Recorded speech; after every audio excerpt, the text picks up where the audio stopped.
Girl, stop apologizing. Day 36. The only overweight animals that exist are the ones that live in our houses with us. Animals are not overweight. Pets are overweight. You are not a pet. You are a powerful, beautiful, bold woman, and you will treat yourself as such. Studies have been done on the highest performers, the people who are the greatest athletes, the greatest business women, the greatest in the world. Out of the highest performing people, it's something like 97%. I swear you can look this up. Who work out at least 5 days a week. It's not because those people were given some special workout genes that you don't have. It's because those people know that energy begets energy. You want to achieve your goal. Get moving for those 30 minutes every day and make sure your body is ready to act on the vision you have for your life. 5. Practice gratitude daily. The fifth thing I want you to do is arguably the most important. Every single day, I'm going to ask you to write down 10 things you are grateful for. Put it in your phone, write it down in a journal, however you want to do it, but take 12 minutes and list these things out.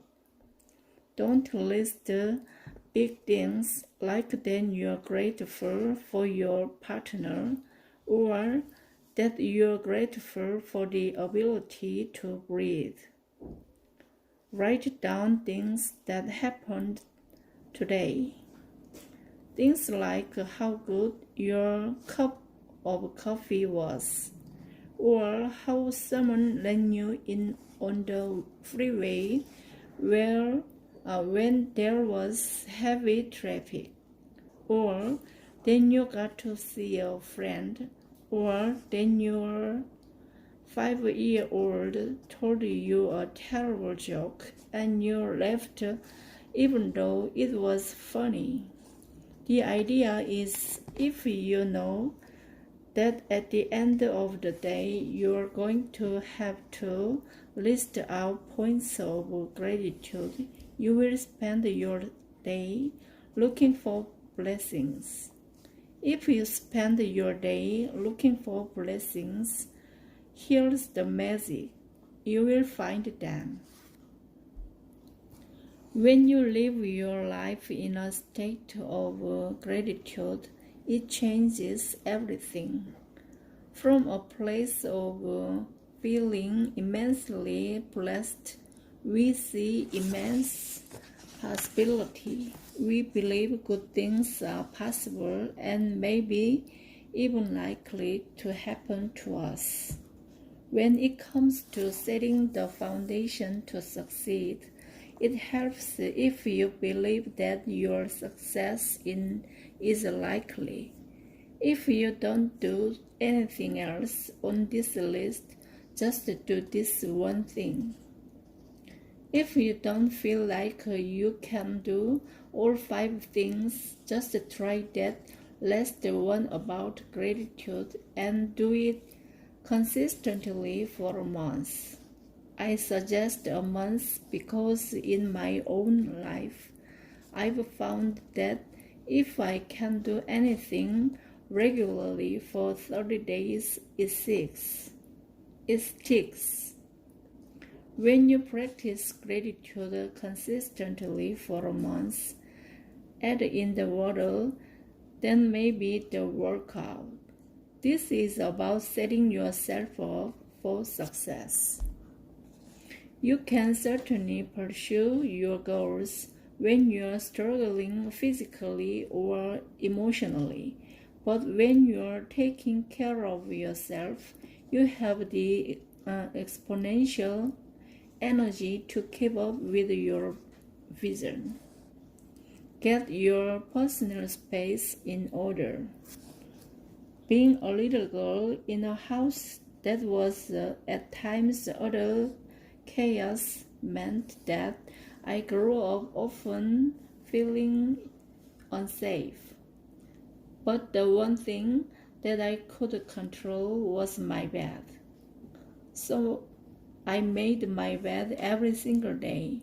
When I grew up and got my first apartment, it was in a crappy part of town. In fact, it was actually a crappy apartment in a crappy part of town, but that apartment was always clean. This was something I could control. Your home is something you can control. Of all the things in your life, it's the one you have the easiest access to. Years ago, I was watching the Oprah Winfrey show, and she said, "Your home should rise up to meet you." If your home feels like chaos, or it's dirty, or it's unorganized, you need to wake up.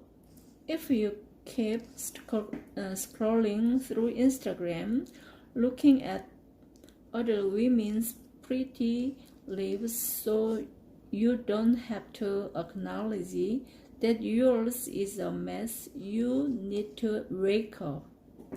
Your home is a reflection of what's going on inside your head and your heart.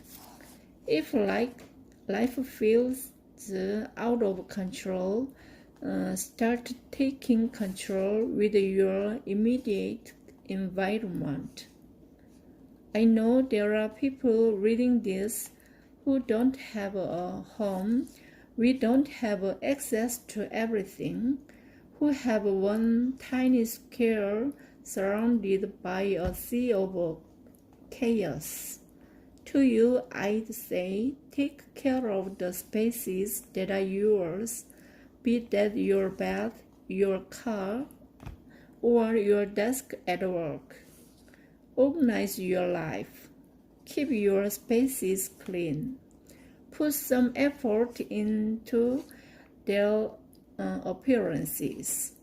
These things are about self-respect and about setting a certain standard for yourself, for your life, for your children. That doesn't cost money. Self-respect doesn't cost anything other than effort. Clean up. The other thing to keep in mind about your personal spaces is that they not only need to be organized and clean, but they need to be filled with reminders of the vision you have for your future life. When I open up my closet doors, I have a bulletin boards with pictures pinned that reflect my bigger vision for the future, because I want to remind myself every day what I'm working toward. I use images and words.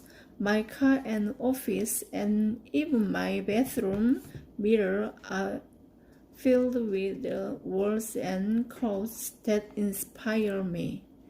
This entire chapter is about setting yourself up to reach for success by building a solid foundation. The spaces you inhabit can be the platform then you build a new life on, or they can be the anchor that keeps pulling you back under the waves.